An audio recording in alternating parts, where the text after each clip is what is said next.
Batam TV, Inspirasi Kepri.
Assalamualaikum warahmatullahi wabarakatuh. Selamat sore pemirsa Batam TV Inspirasi Kepri. Salam sejahtera untuk kita semua. Shalom, Om Swastiastu, Namo Buddhaya, salam kebajikan.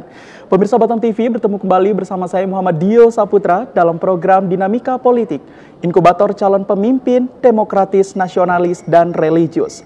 Telah hadir di studio Batam TV dua narasumber kita yang luar biasa, Ketua Exco Partai Buruh Provinsi Kepri, Bapak Alfitoni. Selamat siang menjelang sore, Pak.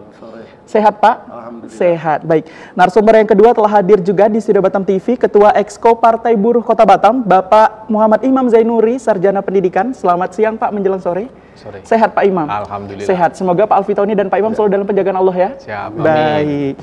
Pemirsa Batam TV Inspirasi Kepri, Partai Buruh hadir di sini untuk menggali dan pemikiran seputar kelas pekerja, bagaimana bersama-sama kita bisa mewujudkan sebuah negara yang lebih sejahtera. Ini adalah momen penting untuk mendengar pandangan dan aspirasi Partai Buruh. Partai Buruh selalu memegang teguh komitmen untuk kesejahteraan kelas pekerja. Dan Partai Buruh percaya bahwa kelas pekerja adalah tulang punggung negara ini. Dan bersama bisa menciptakan perubahan positif yang akan dirasakan oleh semua warga. Dinamika politik dengan tema kelas pekerja wujudkan negara sejahtera dari sudut pandang Partai Buruh. Saya langsung ke Pak Alfitoni. Pak Alfitoni, mungkin Bapak boleh menyebutkan terlebih dahulu fokus utama dari Partai Buruh ini sebenarnya apa, Pak? Silakan. Ya, terima kasih. Assalamualaikum warahmatullahi wabarakatuh. Waalaikumsalam. Selamat sore, salam sejahtera buat kita semua. Pertama izinkan saya memperkenalkan dulu apa itu Partai Buruh.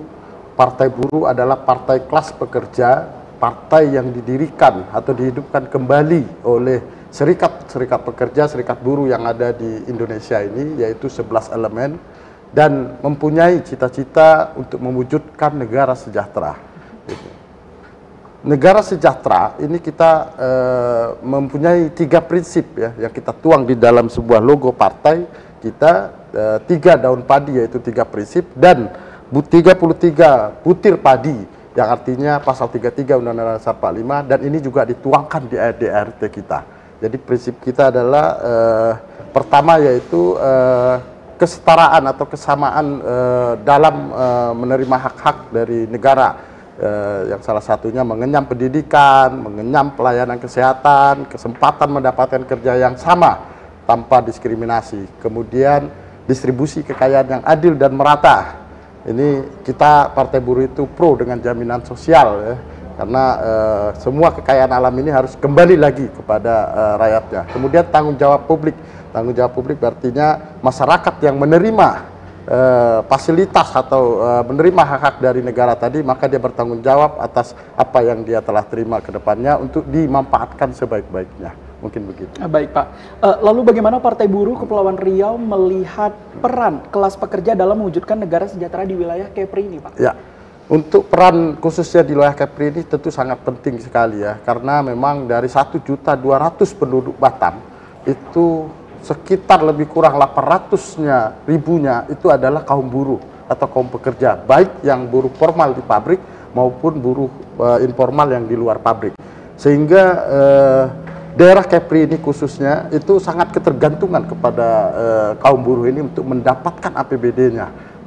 Apabila buruh-buruhnya tetap bekerja, buruh nelayan tetap bekerja, maka Kepri akan maju karena nanti negara akan mendapatkan khususnya Kepri dari APBD-nya yaitu pajak penghasilannya.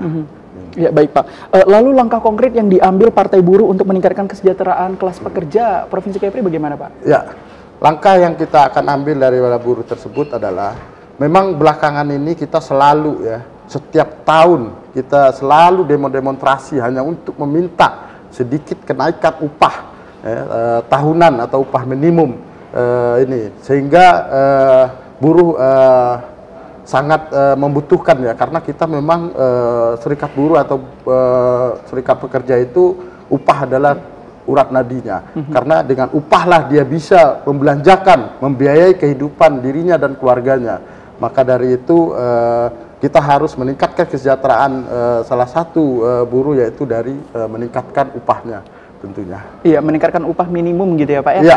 Iya. Lalu Pak, bagaimana Partai Buruh berencana untuk memperbaiki kondisi ketenagaan kerja dan hak-hak pekerja di Kepulauan Riau ini Pak? Ya, untuk memperbaiki ya perlindungan dan hak-haknya ini memang kita punya kendala di khususnya di Kepri ini masih minimnya ya BLK padahal apalagi di Batam itu udah kota industri tidak punya BLK sehingga pekerja-pekerja kita tadinya tentu kurang pelatihan.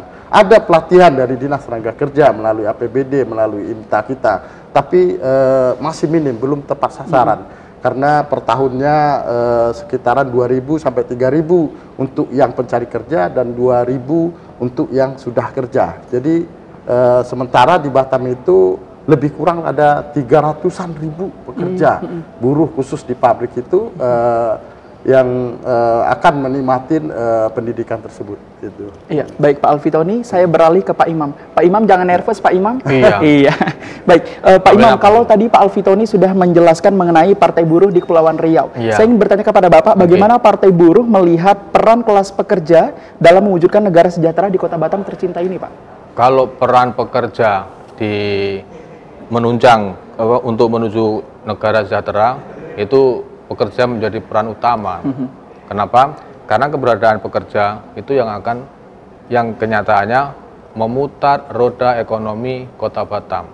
Keberadaan pekerja dengan semakin banyaknya pekerja di Batam itu akan membuat banyaknya terbuka ekonomi-ekonomi kecil yang akan meningkatkan masyarakat pendatang yang mungkin belum berkesempatan bekerja. Artinya pekerja adalah sebagai peran utama di dalam mewujudkan negara sejahtera di Kota Batam. Pekerja menjadi peran utama gitu Pak. Lalu bagaimana langkah konkret yang diambil Partai Buruh untuk meningkatkan kesejahteraan kelas pekerja di daerah kita ini Pak? Kalau yang untuk kelas pekerja, Partai Buruh ini sudah ikut terjun langsung di dalam penyampaian aspirasi-aspirasi pekerja melalui serikat pekerja. Seperti halnya demo-demo yang kita lakukan, itu adalah langkah salah satu untuk ikut membawakan aspirasi pekerja, seperti itu. Oke, baik Pak. Lalu bagaimana Partai Buruh berencana untuk memperbaiki kondisi ketenagaan kerja dan hak pekerja di Kota Batam? Kalau perencanaan perbaikan nanti kita upayakan akan membentuk satu aturan daerah lah untuk menjaga hak dan keselamatan pekerja Batam. Itu perlu. Ya, sudah baik. Saatnya itu. Baik Pak, kalau tadi Bapak sudah menyampaikan mengenai demo-demo mengenai upah minimum gitu Iya, Pak. betul. Apakah sampai dengan saat ini sudah ada berhasil gitu Pak mengenai upah minimum tadi meningkat lah gitu bahasanya? Kalau peningkatan upah minimum ini karena di dalam penentuan upah minimum itu kan kita mengikuti aturan pemerintah. Yang mana aturan pemerintah yang ada ini masih jauh dari aspirasi pekerja. Nah, kita masih berupaya untuk Partai Buruh untuk bisa masuk ke situ untuk melobi melakukan pergerakan UMK di Kota Batam. Seperti itu. Ya, baik Pak Imam. Akan kita lanjutkan perbincangan kita setelah jeda pariwara ya. Baik pemirsa Batam TV, tetaplah bersama kami usai jeda pariwara, kami segera kembali sesaat lagi.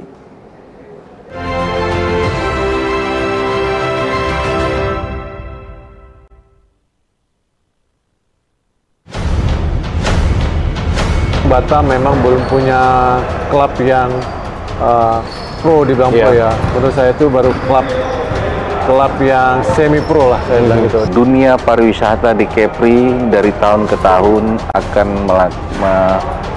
meningkat apabila Kepri sendiri diberikan perlakuan khusus oleh pemerintah pusat dalam hal ini tentang FOA itu sendiri. Dan kami sendiri mengalami hal-hal yang katanya sampai 2 tahun COVID, faktanya kami ekspansi. Faktanya kami melakukan terobosan-terobosan yang berapa investasi yang kami raih berhasil masuk. Adanya MOU baru yang disepakati oleh pemerintah Indonesia dan pemerintah Malaysia tentang pekerja domestik, Pak. Sadar nggak kita bahwa kita direbutkan oleh Malaysia dan Singapura? Dan mereka dengan cara mereka menghalang-halangi terjadinya transit di Indonesia.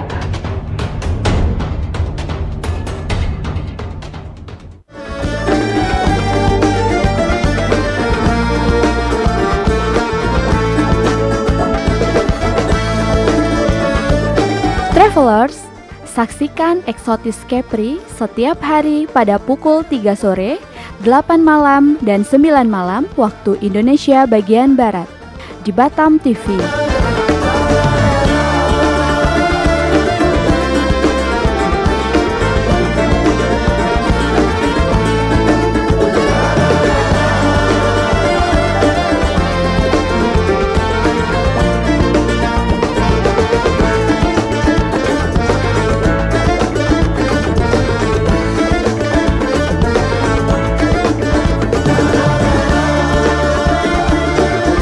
Nikmati keindahan destinasi wisata di Provinsi Kepri. Wisata ke Kepri aja. Bangga berwisata di Indonesia.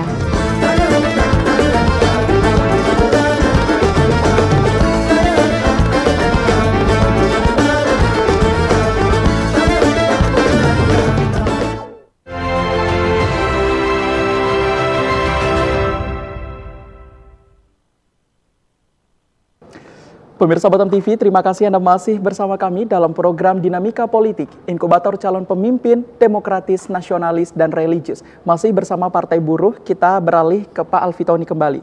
Pak Alfitoni, bagaimana Partai Buruh menghadapi isu-isu seperti gaji minimum tadi, kemudian kondisi kerja, juga perlindungan tenaga kerja di wilayah Provinsi Kepulauan Riau?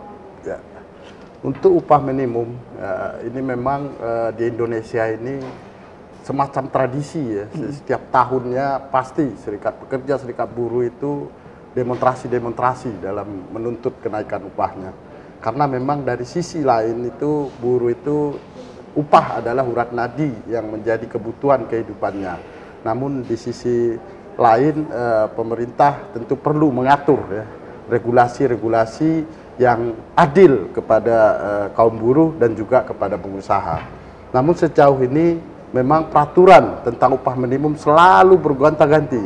Berganti menteri bisa berganti peraturannya. Bahkan berganti presiden pun terakhir 2 periode ini juga berpengaruh juga dengan digantinya. Sehingga buruh makin hari makin demo atau setiap tahun bahkan demo terus untuk naikkan upah. Karena memang upah yang dibuat oleh pemerintah itu masih jauh dari harapan yang kaum buruh butuhkan, yaitu upah minimum itu harus sesuai dengan kebutuhan hidup layak. Nah, jadi padahal kaum buruh ini hanya meminta upah minimum, upah layak hidup saja, bukan upah kaya ini, Mas. Jadi belum ada demo buruh meminta upah maksimum, belum ada, baru minta upah minimum. Ini pun upah minimum sekarang regulasinya sudah dirubah sejak adanya Omnibus Law ini. Sehingga kalau melihat ini, maka buruh akan senantiasa pasti akan selalu demo itu. Makanya Partai Buruh dalam mada ini maka nanti akan memberikan solusi tentunya, dan salah satu program kita tentu Partai Buruh menolak keras tentang Undang-Undang Omnibus Law Cipta Kerja itu. Dan target kita kalau kita diizinkan dan didukung oleh masyarakat, maka yang pertama yang akan kita hapus adalah Omnibus Law. Karena ini memang regulasi yang merubah ya, merenggut kesejahteraan kaum buruh daripada Undang-Undang Ketenagakerjaan yang sebelumnya. Betul. Ya, baik Pak. Jika Partai Buruh salah satu fokusnya adalah mensejahterakan masyarakat gitu ya Pak. Lalu berarti sampai dengan saat ini banyak sekali masyarakat yang mengeluh tentang upah minimum mereka Pak? Iya, pasti itu. Karena upah yang dia terima itu belum ya. Karena kan upah minimum ini yang selayaknya itu adalah memenuhi kebutuhan hidup layak. Itu. Sementara upah yang diberikan saat ini melalui regulasi pemerintah itu belum mencukupi. Kenapa? Karena tidak ada melakukan survei KHL. Ya, sejak Omnibus Law keluar 2020, tidak ada lagi Dewan Pengupahan Kota yang di dalamnya ada unsur pengusaha, pekerja, dan pemerintah, ketenagakerjaan, dan dinas terkait, tidak pernah melakukan survei lagi. Sudah ada 3 tahun. Jadi upah itu seolah-olah ditentukan di Omnibus Law, kemudian Istana mengeluarkan surat edaran menterinya untuk dilaksanakan oleh daerah-daerah. Jadi tidak ada perundingan upah itu atau pengkajian upah di lapangan itu cocok nggak kebutuhan layak, tidak ada. Yang ada adalah memaksakan kehendak dari pusat melalui surat edaran menteri kepada seluruh kota kabupaten untuk melaksanakan perhitungan upah sesuai rumusannya. Jadi upah itu bukan berdasarkan hasil survei. Makanya kita berani bilang upah minimum kita belum layak, belum layak itu. Dan sampai hari ini pun ini sudah bulan Oktober, sedangkan upah minimum provinsi itu udah harus diketok palu nanti di tanggal 20 November. Berarti hampir 1 bulan, nggak jauh, lebih kurang lah 1 bulan lagi. Sampai hari ini Dewan Pengupahan Provinsi itu belum ada diundang untuk membahas, mengecek, bersurvei segala, nggak ada. Karena apa? Semua menunggu apa kata nanti Istana, apa kata Menteri nanti melalui surat edarannya. Barulah itu yang akan dibahas. Dan itu bukan dibahas kalau menurut kita, karena hanya dibuatkan rumusannya, silakan hitung sama-sama. Yang nggak setuju bilang nggak setuju, yang setuju silahkan setuju, yang nama pemerintah pasti setuju, karena itu surat menterinya. Itu makanya menurut kita upah saat ini untuk khusus upah minimum belum layak. Itu baru upah minimum Bang. Bagaimana dengan upah yang sudah berkeluarga, yang dia posisinya juga minimum, dia sudah punya keluarga, operator-operator, dia sudah punya anak, punya istri, bagaimana dengan upah minimum tadi? Untuk dirinya sendiri kan, upah minimum ini kan untuk diri sendiri, kebutuhan hidup layak seseorang. Bagaimana dengan dia yang berkeluarga? Ini kan tidak diatur oleh pemerintah. Nah, maka Partai Buruh akan hadir ke depannya untuk merubah itu. Salah satunya yaitu Omnibus Law tersebut. Gitu, Pak. Baik, pemirsa, Partai Buruh akan hadir untuk mengubah Omnibus Law, gitu ya Pak ya. Ya baik, Bapak tadi Dio ada mendengar mengenai ucapan Bapak mengenai kesetaraan. Kesetaraan ini dalam artian kesetaraan gender atau bagaimana Pak? Ya, kesetaraan tadi itu gini, upah itu harus sesuai pekerjaannya dengan upahnya. Ini wajib sama. Pekerjaan sama, upah harus sama. Makanya di dalam 1 daun padi kita itu adalah kesetaraan hak, kesetaraan mendapatkan pekerjaan, kesetaraan mendapatkan upah. Maka pekerjaan sama, upah harus sama. Itu karena bebannya sama. Tapi kalau bebannya lebih sulit ya tentu upahnya lebih tinggi dong. Begitu. Ya, baik Pak. Lalu bagaimana Partai Buruh melihat peran perempuan dalam kelas pekerja dan apa langkah-langkah yang ditawarkan untuk meningkatkan kesetaraan gender di tempat kerja ini, Pak? Memang di Kepri ini, khususnya di Batam ini, mayoritas ya pekerja, anggota kami bahkan ya itu mayoritas perempuan. Memang untuk perlindungan kaum Genjer ini memang masih belum ya. Kita masih melihat itu di perusahaan-perusahaan itu perlakuan terhadap pekerja perempuan ini belum terlindungi ya itu. Karena tidak semua perusahaan ada tempat ibu menyusui, tempat pekerjanya perempuan yang memang sudah berkeluarga atau lagi hamil, itu masih kurang di perusahaan-perusahaan itu. Begitu juga kesetaraan Genjer dalam arti bahkan ini yang lebih ganas ini ya, itu yang sering kita lihat, ada penerimaan pekerjaan itu membatasi wanita dilarang menikah, dibutuhkan seorang operator belum menikah. Ini sudah melanggar hak azazi seorang perempuan sebenarnya. Terkadang ada di perjanjian kerja kita lihat mencantumkan bahwa di sana selama kontrak kerja atau PKWT tidak boleh hamil, nah, itu tidak boleh menikah. Nah, ini kan sudah melanggar kesetaraan itu. Maka perlu diwujudkan khususnya di Kota Batam yang mayoritas pabriknya itu memang dikuasai oleh pekerja-pekerja perempuan, maka perlu ada perda seperti tadi yang dibilang oleh teman saya, Pak Imam, Esko Kota Batam ya, itu memang perlu perda. Ini aneh, Kota Batam mayoritas penduduknya itu adalah kaum buruh, tapi tidak ada perda buruh. Nah, itu tidak ada perda buruh. Maka siapapun besok dewan yang lolos dari partai buruh wajib membuat perda ketenagakerjaan tersebut. Gitu. Ya, baik, tadi Bapak ada menyinggung mengenai aturan beberapa perusahaan yang dibatasi usia atau perempuan tidak boleh menikah. Mungkin boleh Bapak jelaskan kembali pandangan Partai Buruh mengenai aturan-aturan tadi. Ya, kalau itu sangat melarang karena Indonesia mengakui ya Konvensi ILO nomor 187 ya tentang gender ya. Perempuan, perlindungan bagi kaum perempuan itu jelas betul Indonesia mengakui itu. Bahkan Undang-Undang 13 pun itu membuat satu khusus bab untuk perempuan, untuk laki-laki tidak ada. Nah itu saking perlindungannya. Namun dalam prakteknya di lapangan itu tidak jalan, pengawasan kita sedikit. Serikat pekerja, serikat buruh selalu menegur atau kadang aksi ke pengawasan ketenagakerjaan yang memang menurut kami belum, perlindungan untuk perempuan itu belum, khususnya di Kota Batam ini. Itu. Apalagi kalau bicara pendidikan, jauh panggang dari api kalau untuk pendidikan itu. Kenapa? Kita nggak punya BLK. Kawasan industri terbesar nomor 2 di Indonesia, Kota Batam, setelah Kabupaten Bekasi. Tapi tidak punya BLK. Kalah sama Sumatera Barat, kota-kota kecil itu di Sumatera Barat punya BLK. Ini Batam kota industri. Apakah serikat pekerja tidak perjuangkan? Kita sudah perjuangkan itu BLK kita. Namun sampai saat ini baru punya tanah, bangunannya belum di daerah Kabil sana itu. Itu hasil kita itu kerjasama dengan pengusaha. Ada salah satu pengusaha baik itu mau menyumbangkan tanahnya. Nah, tinggal biaya bangunnya. Yang katanya waktu itu masih ketua Batam sekitar tahun 2015.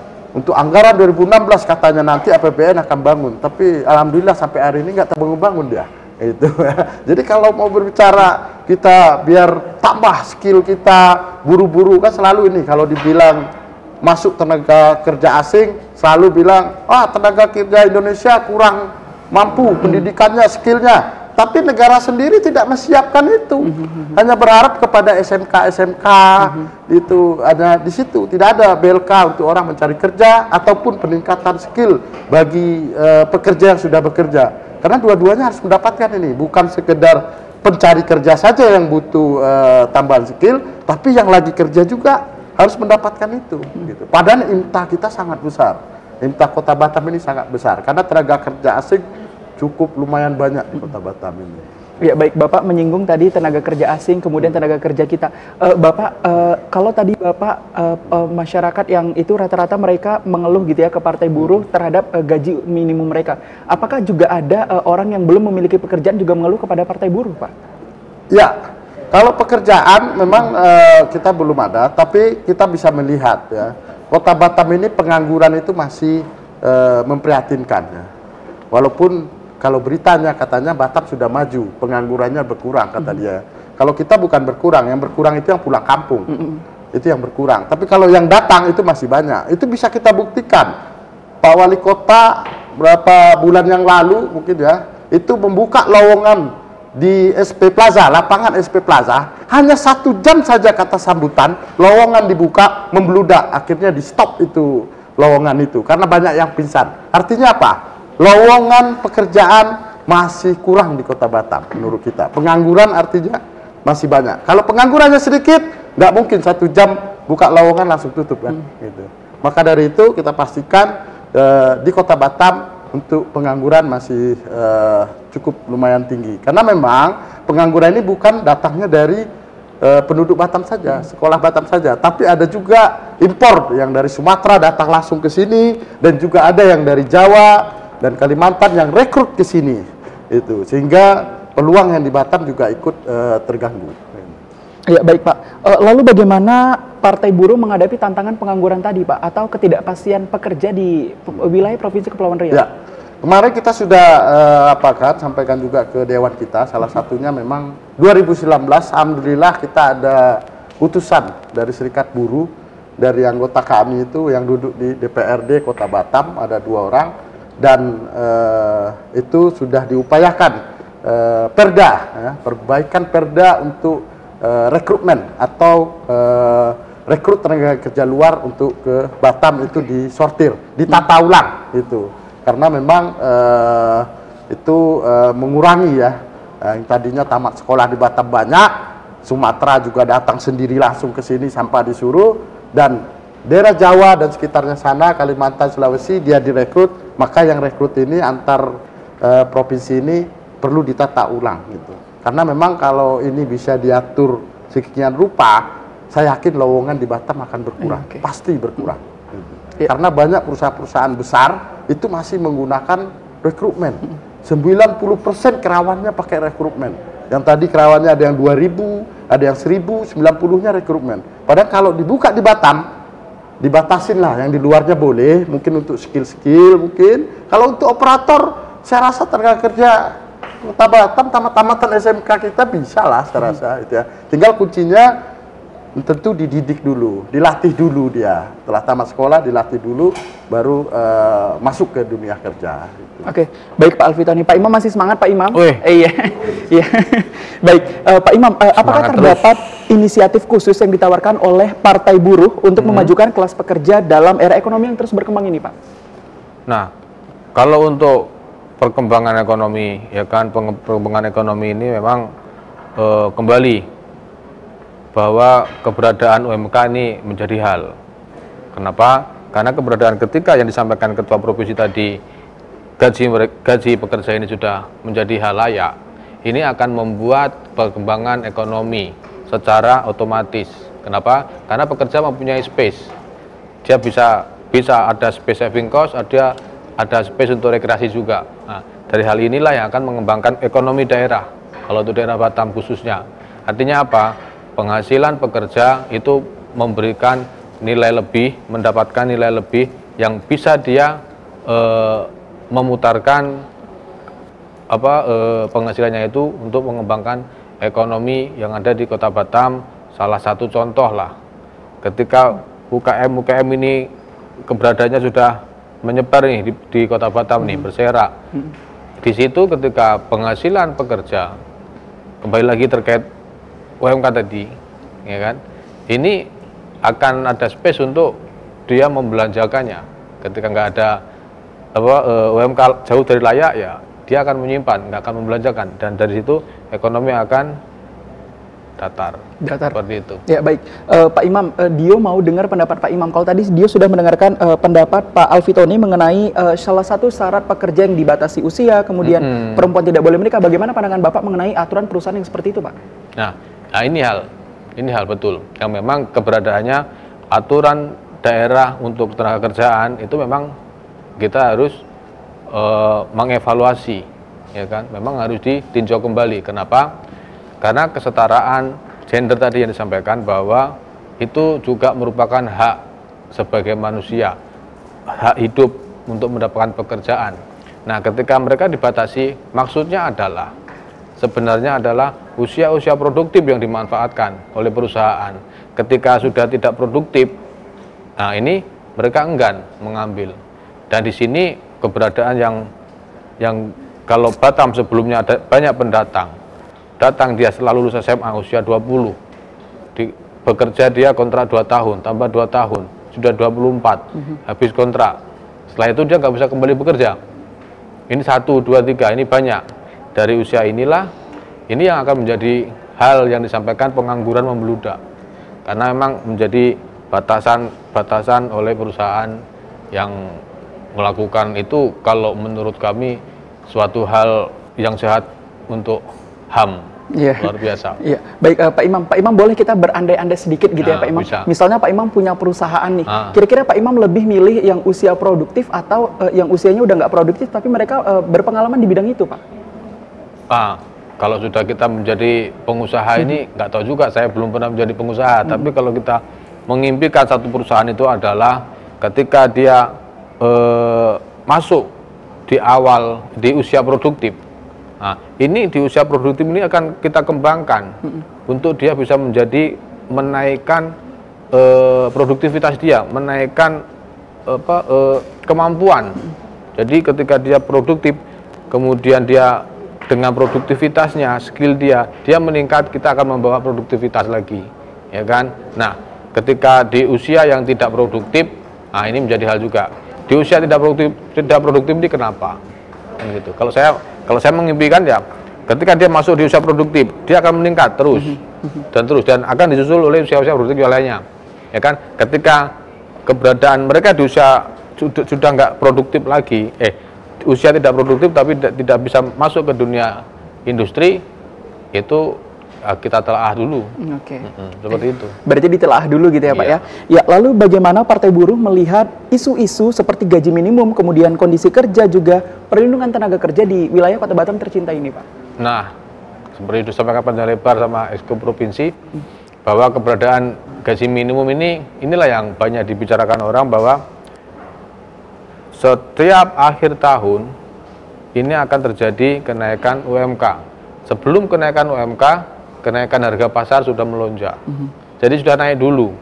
Kenapa? Naik dulu karena UMK mau naik, ya kan? Atau, ya kan? Naik UMK, kemudian pasar ikut naik. Nah, ini yang menyebabkan, yang kalau kami lihat bahwa keberadaan upahnya ini masih cukup untuk makan, masih cukup untuk hidup. Karena keberadaannya tadi itu, pasar yang ada di pasar ini, harga pasar ini lepas, ya kan?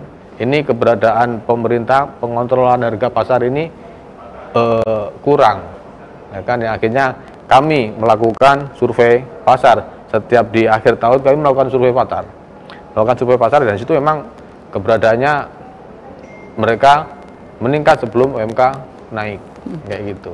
Ini harus menjadi hal pengawasan, pengontrolan harga oleh pemerintah. Ketika ini bisa dilakukan, nah mungkin contoh Batam, UMK Batam 4,5 juta dengan harga-harga yang masih di 2022 mungkin.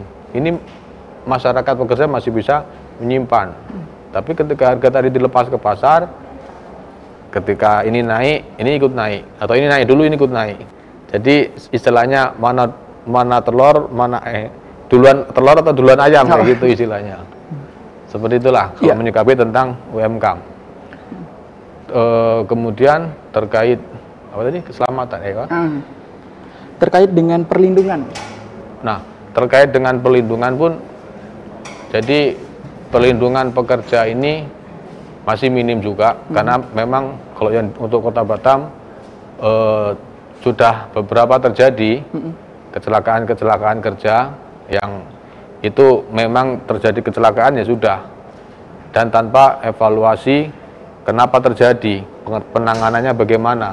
Ini yang masih kurang, karena temuan kita di lapangan melalui serikat-serikat pekerja, keberadaan keselamatan ini memang masih jauh. Memang perlu satu pengawasan yang intens, dia hanya untuk mengawasi keselamatan pekerja, kayak gitu. Ya, baik, terkait dengan survei-survei yang dilakukan oleh Partai Buruh tadi, apakah ada kesulitan dalam melakukan survei-survei yang tadi itu, Pak? Enggak ada. Berarti berjalan semuanya dengan lancar gitu ya, Pak ya? Dengan lancar. Iya. Baik Pak, lalu bagaimana partai berencana untuk memastikan kesetaraan gender di tempat kerja dan dalam perencanaan kebijakan? Nah, kembali ke kesetaraan gender ini. Tepat kalau disampaikan ke provinsi itu bahwa batasan usia ketika dia di dalam perjanjian kontrak tidak boleh menikah, ya kan? Selama ini nggak boleh ini. Nah, ini menjadi hal juga. Dan ditambah lagi, dan itu bukan itu masalah ketika mereka yang di usia produktif. Nah, yang sudah bekerja, yang sudah bisa dikatakan berada di zona nyaman lah, zona hidup istilahnya. Nah, ini berbeda juga. Ada beberapa perusahaan itu mereka melakukan memberikan tunjangan keluarga, ya kan? Nah, ini tunjangan keluarga yang diberikan kepada laki-laki. Sedangkan kita tahu bahwa keberadaan di Batam ini yang mayoritas penduduknya perempuan, ini banyak ternyata perempuan juga menjadi tulang punggung keluarga, seperti halnya laki-laki sebagai tulang punggung keluarga. Nah, ini harus perlakuan yang pengambilan sikap di aturan. Nanti ketika kita duduk akan membuat aturan daerah itu akan kita samakan. Jadi tunjangan keluarga itu memang untuk setiap pekerja bukan gender lagi. Mau dia perempuan, mau laki-laki dia tetap dapat ketika dia sudah berkeluarga.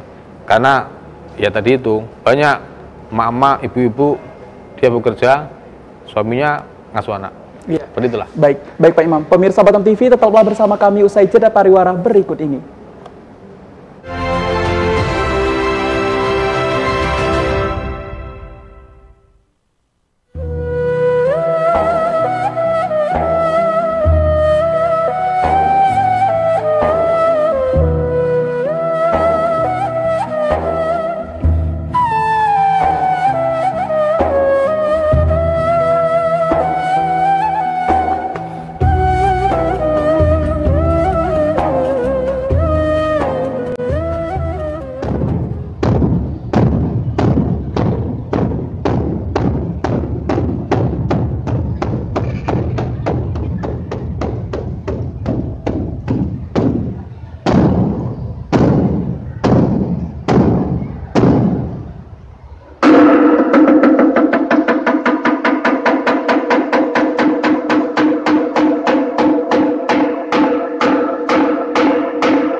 أشهد أن لا إله إلا الله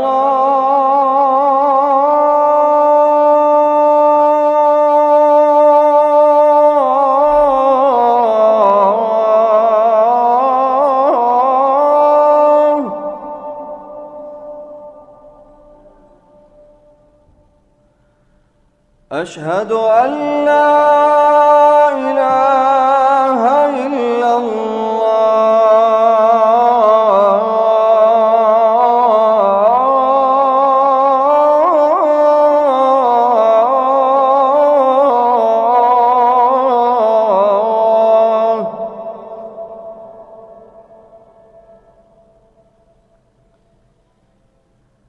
أشهد أن محمدًا رسول الله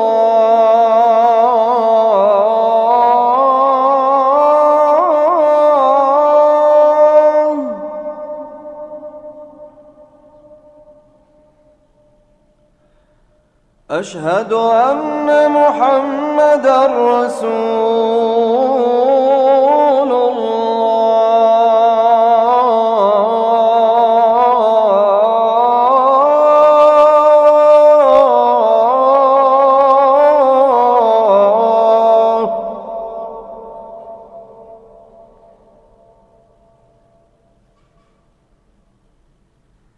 حي على الصلاة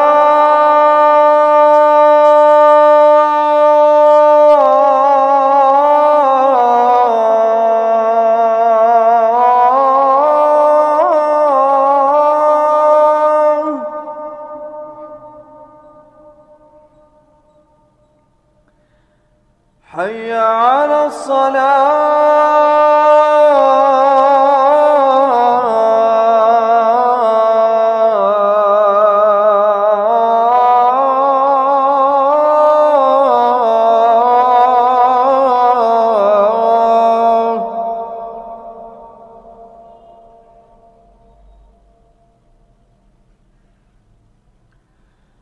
حي على الفلاح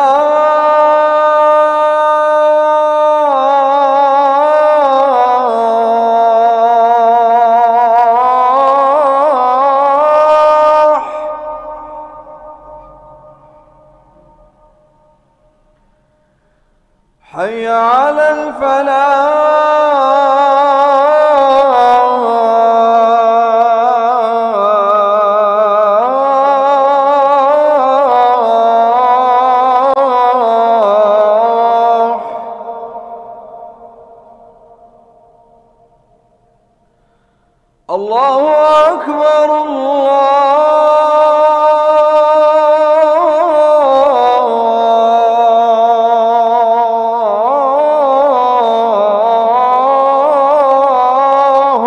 أكبر لا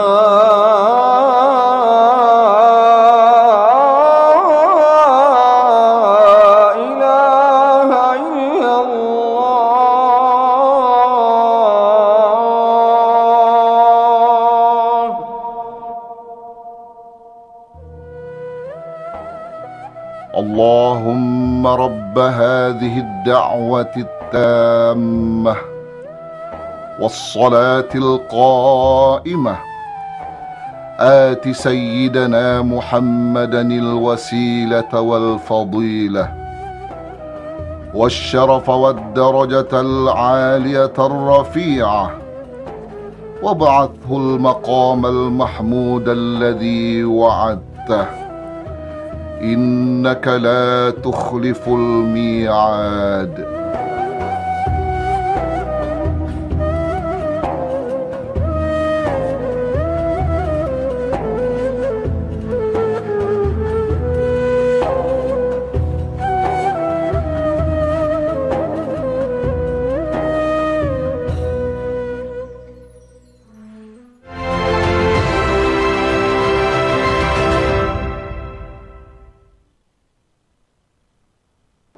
Pemirsa, terima kasih Anda masih bersama kami dalam program Dinamika Politik, Inkubator Calon Pemimpin Demokratis, Nasionalis, dan Religius. Masih bersama Pak Alvitoni dan Pak Imam. Pak Alvitoni, kalau tadi kita membahas mengenai gaji minimum, Pak. Lalu Pak, kalau kita berandai-andai gitu ya Pak ya, kalau misalnya upah tinggi, apakah tidak takut PT tutup malah menimbulkan permasalahan baru, Pak? Ya. Ini, upah tinggi PT tutup ya. Jadi ini pernah kita alami ya dulu di acara seminar-seminar ya di Kota Batam ya. Jadi kalau upah tinggi PT tutup itu kami merasa tidak mungkin itu ya, karena Singapura itu 15 menit jaraknya dari Batam, upahnya 11 juta. Upah minimumnya 11 juta. Batam 4.500.000. Jadi kalau upah tinggi tutup pabrik, maka di Singapura nggak ada pabrik, Pak. Sementara 70% pabrik yang ada di Batam itu ada semua di Singapura. Itu. Jadi upah tinggi justru ya, upah tinggi akan menghidupkan atau menaikkan pertumbuhan ekonomi. Karena apa? PPh 21 itu dipotong dari besaran upah pokok tersebut. Jadi upah pokoknya tinggi, maka persentasenya juga akan tinggi kembali kepada negara. Karena upah tinggi PT tutup, saya waktu di seminar itu dihadiri juga oleh BP Batam dan BP kawasan ya, yang selaku kan kalau PT masuk dan PT mau keluar semua wajib lapor ke BP Batam kan gitu. Dan setiap PT tutup belum ada satupun yang melaporkan alasannya karena upahnya tinggi atau karena kesejahteraannya tinggi, itu belum ada. Itu gitu. Jadi belum ada satu bukti pun yang mengatakan karena upahnya tinggi, upah minimumnya tinggi, apalagi itu perusahaan tutup. Itu tidak mungkin itu. Tapi perusahaan tutup dengan hal-hal lain mungkin ada.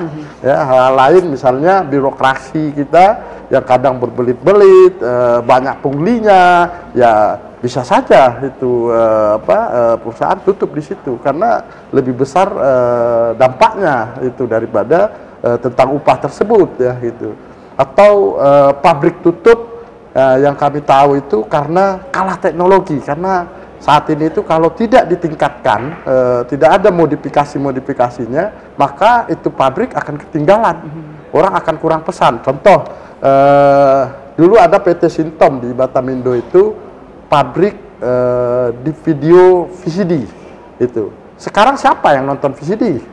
Semua lewat satu HP saja, muncul di Sanusa, muncul di Pegahuan, pabrik HP, maka sudah menutup beberapa jenis pabrik lain gitu. Jadi ada faktor perusahaan itu tutup karena memang adanya satu produk yang mengkaitkan semua produk, sehingga tutuplah produk yang tidak memodifikasi apanya, dan juga ada yang karena memang dia tidak menaikkan ya kualitas ataupun merubah bentuknya. Dulu TV ada PT Thomson, kalau kita dengar ya, terkenal sekali.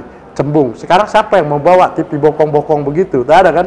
Sekarang bawa TV 34 in, bahkan ada yang 50 in, cuma ditenteng aja dia.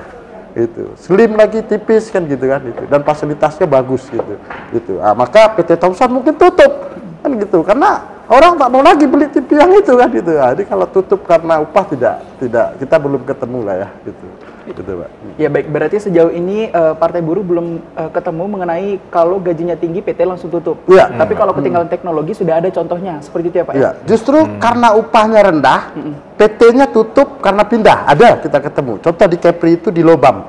Lobam itu dulu banyak perusahaan elektronik di Lobam itu, kawasan industri Lobam. Tapi karena upahnya jauh di bawah Batam, padahal waktu nyebrangnya hanya mungkin 40 menit saja, itu sehingga PT-nya pindah ke Batam, tutup dia, pindah ke Batam, gitu. Karena tiap ditempelin lowongan kerja itu di dinding pagar PT-nya, kena hujan, kena panas, orang nggak datang-datang melamar, maka orang Uban pergi melamarnya ke Batam.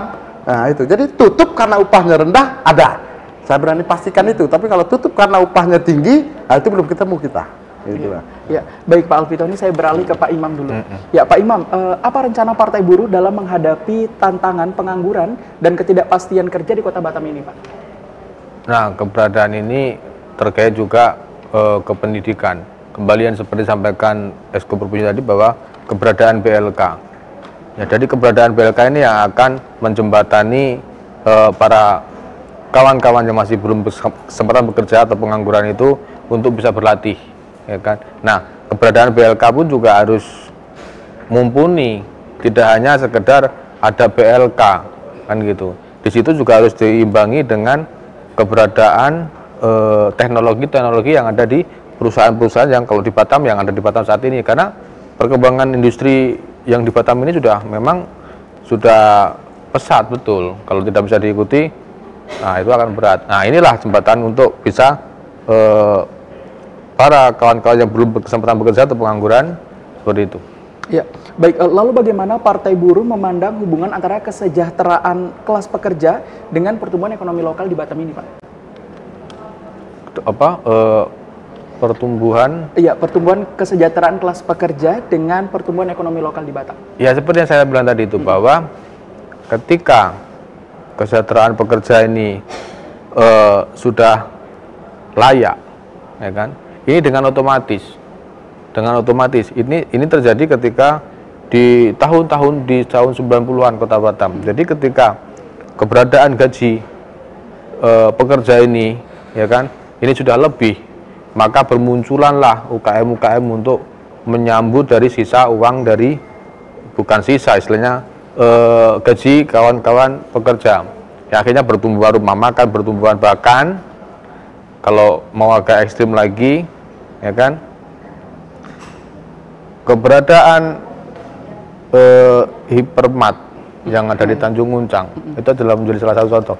Ketika turunnya Tanjung Nguncang, ya kan, berkurangnya pekerja, pendapatan pekerja, hipermat tutup, hanya buka beberapa hari tutup, selesai. Nah itu korelasi keberadaan kesejahteraan pekerja terhadap peningkatan ekonomi, seperti itu. Ya, baik Pak Alvitoni, mengenai berpacu pada yang disampaikan Pak Imam tadi mengenai kesejahteraan kelas pekerja dengan pertumbuhan ekonomi lokal. Menurut Bapak, apa rencana konkret untuk mengembangkan sektor ketenaga kerja dan industri di Kepulauan Riau? Ya, pertumbuhan ekonomi itu sangat berimbang ya. Pertumbuhan ekonomi naik 1% saja, maka lapangan pekerjaan juga akan terbuka, paling tidak 1.000 sampai 2.000 lapangan pekerjaan. Lapangan pekerjaan terbuka 1.000 sampai 2.000 lapangan pekerjaan, maka akan memberikan income yang membuat pertumbuhan ekonomi akan naik. Artinya apa? Pertumbuhan ekonomi dengan bukanya lowongan pekerjaan ini sangat saling berkaitan, gitu.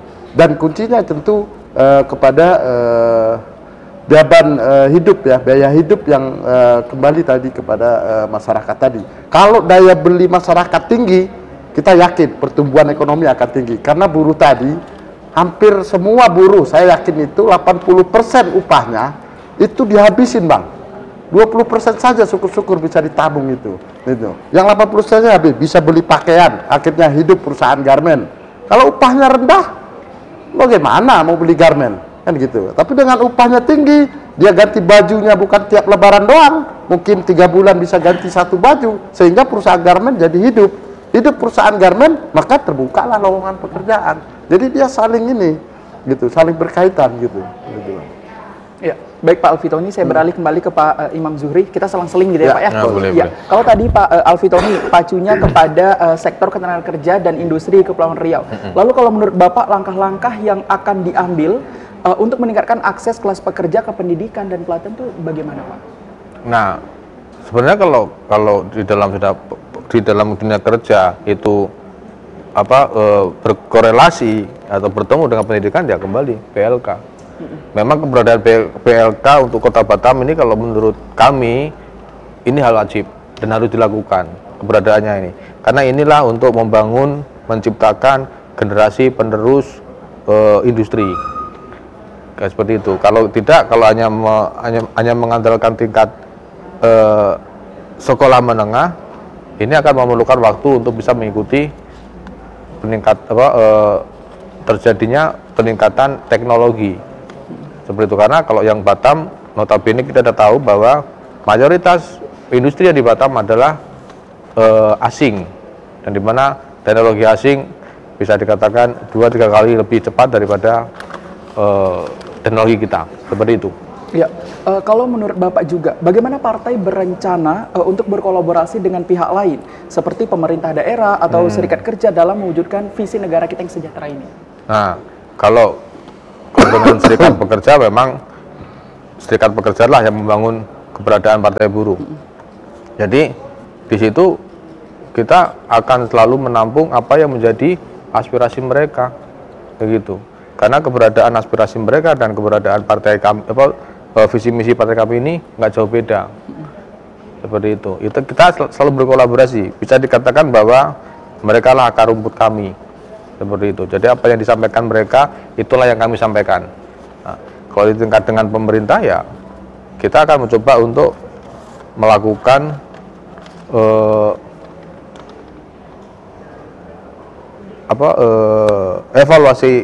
evaluasi tentang aturan daerah tentang ketenagakerjaan dan meningkatkan pengawasan terkait dunia industri, mau keselamatan, mau gaji, mau apa yang berhubungan dengan hubungan industrial, seperti itu.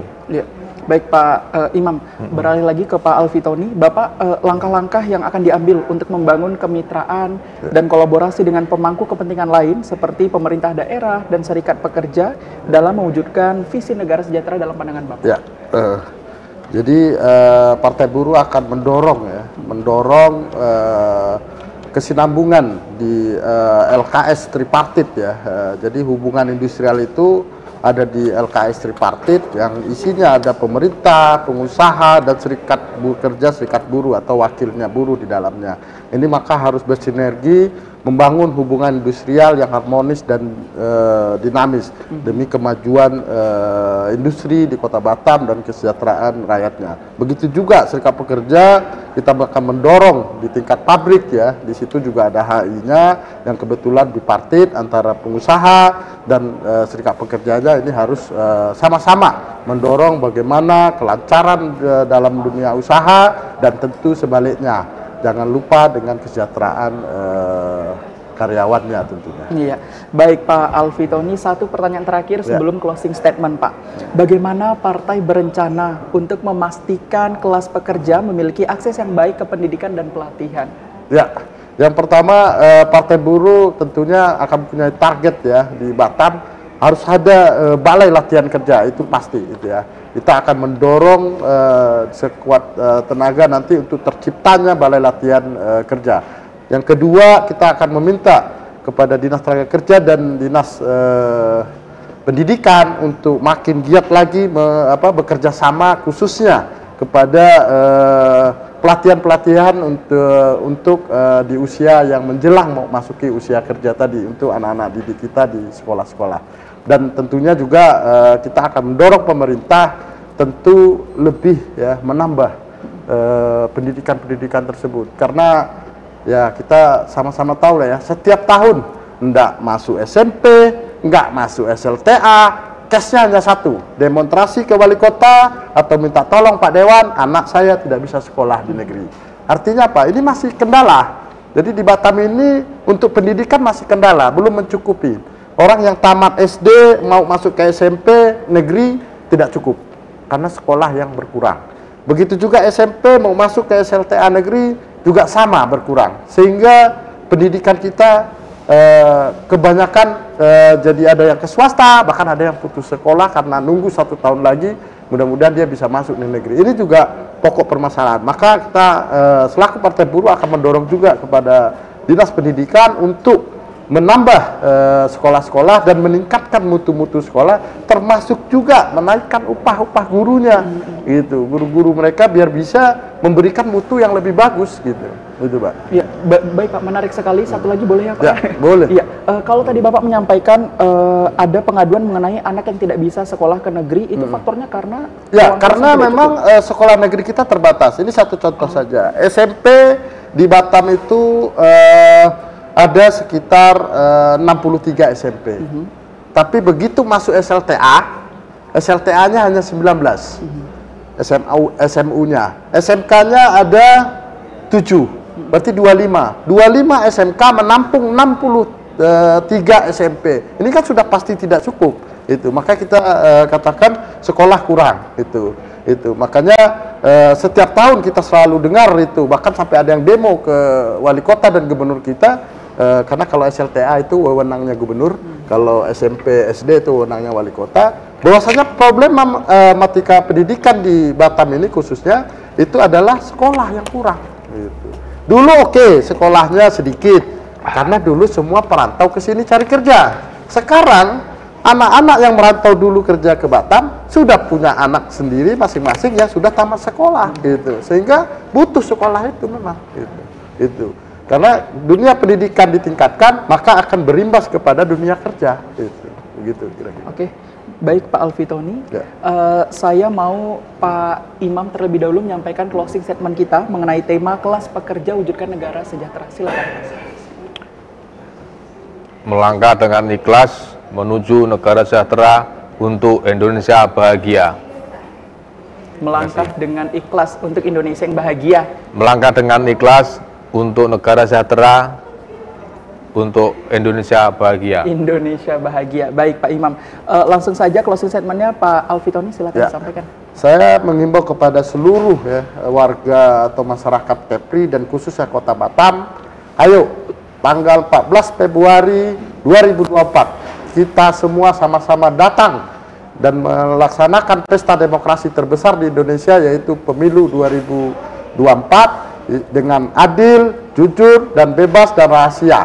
Nasib Anda ditentukan pada pemilu 2024. Maka dari itu, ayo kita datang berbondong-bondong melaksanakan perintah ini agar ke depan Kota Batam akan lebih maju lagi, dipimpin oleh orang-orang yang memang mempunyai kapabilitas, mempunyai amanah yang kuat, dan tentunya tanpa korupsi. Terima kasih. Baik.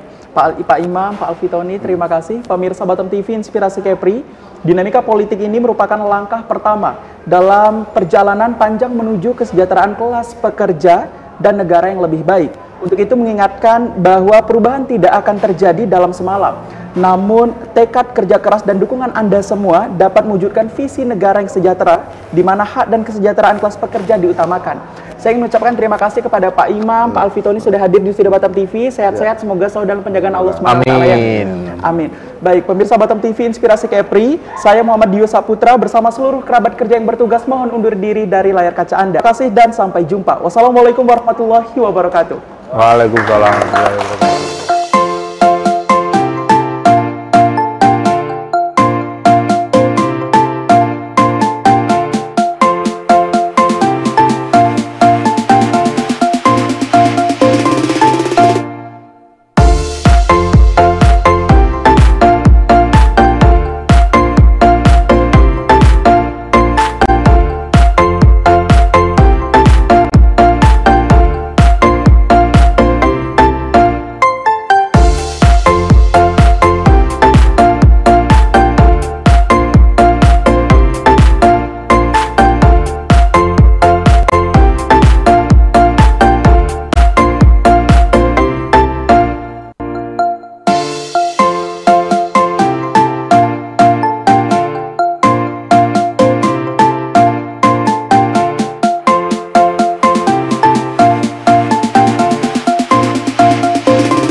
Batam TV, Inspirasi Kepri.